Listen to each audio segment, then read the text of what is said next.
Que Dieu bénisse richement ta vie. Amen. Je suis en train de traiter de la guérison divine. C'est un message spontané qui m'est venu. Parce que beaucoup d'hommes souffrent. Hein. Beaucoup d'hommes souffrent. Même dans le milieu chrétien. Les gens sont malades. Ils prient. Ils ne trouvent pas la guérison. Amen. Et Dieu me met à cœur de partager ça. Dieu guérit encore aujourd'hui. Jésus-Christ guérit. La troisième personne que je vais te parler, c'est ce monsieur. On n'a pas dit son nom. Je t'ai parlé de la femme qui perdait du sang. On ne connaît pas son nom. Je t'ai parlé de fils de Timée, Bartimée. Lui, on connaît son nom.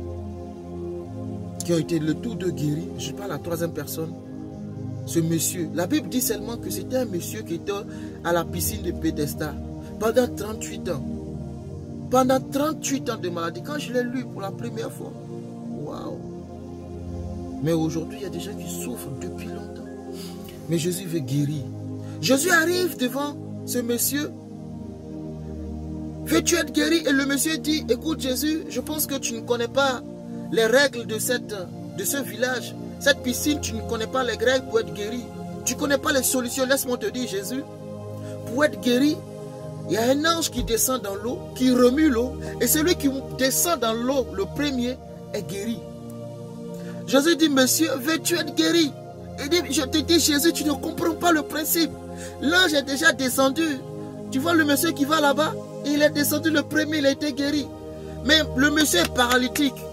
Et il dit à Jésus, je n'ai personne pour me jeter dans l'eau. Il a eu des gens pour le déposer au bord de l'eau. Mais il n'a eu personne pour le jeter dans l'eau. Mais ce n'est pas plus mal. Il est au bord de l'eau. Il reste un pas. Mais pendant 38 ans, il n'a pas eu de l'aide pour que sa famille est où? Ses parents sont où? Pour qu'on le jette dans l'eau. Personne n'est venu le jeter dans l'eau. Ils ne se sont même pas organisés pour dire, ça fait longtemps que le monsieur est là, 38 ans. Cette fois-ci, quand l'ange va descendre dans l'eau, laissez-le descendre premier. Afin qu'il quitte là, ça fait 38 ans, pitié de lui. Mais non, aucun homme n'aura pitié de toi. Ses parents pouvaient venir veiller avec lui. Ceux qui étaient des bras valides, ils l'ont abandonné. Ce n'est pas grave. Moi j'ai compris, ce n'est pas grave si on t'abandonne. Jésus ne t'abandonne pas. On t'a abandonné dans la maladie. Jésus ne t'abandonne pas. Cette femme qui perdait du sang avec de l'argent, quand son argent est fini, personne n'est venu avec elle. Elle était seule à affronter sa situation. Quand tout allait bien, on venait manger chez toi. Aujourd'hui que ça ne va pas, il n'y a personne. Ce monsieur, je ne connais pas ses antécédents. Mais comment il s'est retrouvé là? Puisqu'il ne peut pas être dans l'eau, des hommes sûrement l'ont déposé là.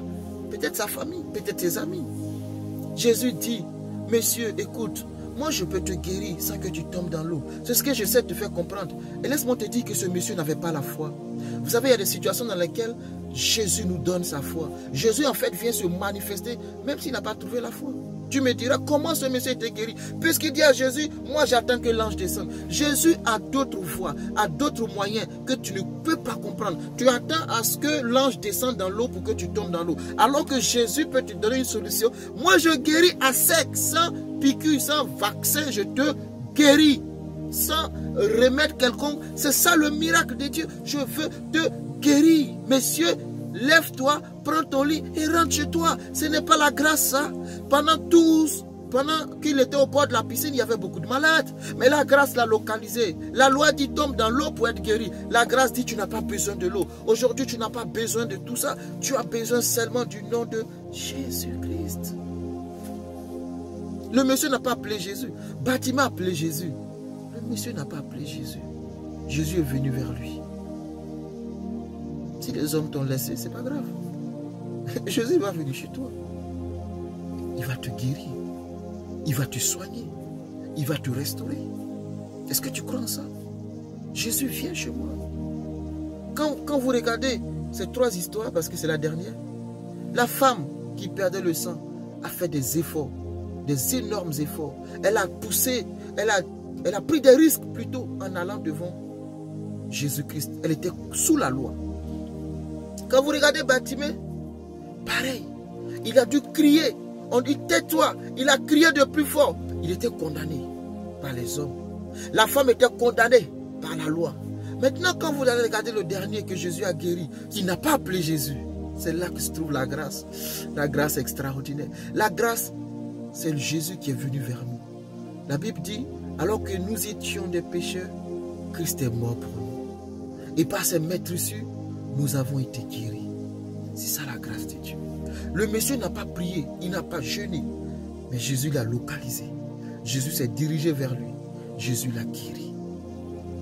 Pendant qu'il était en train de dire à Jésus, tu ne connais pas comment ça se passe. Jésus dit, comme l'a dit à cette femme samaritaine, si tu connaissais le don de Dieu, celui qui te parle, tu aurais toi-même dit, donne-moi à boire.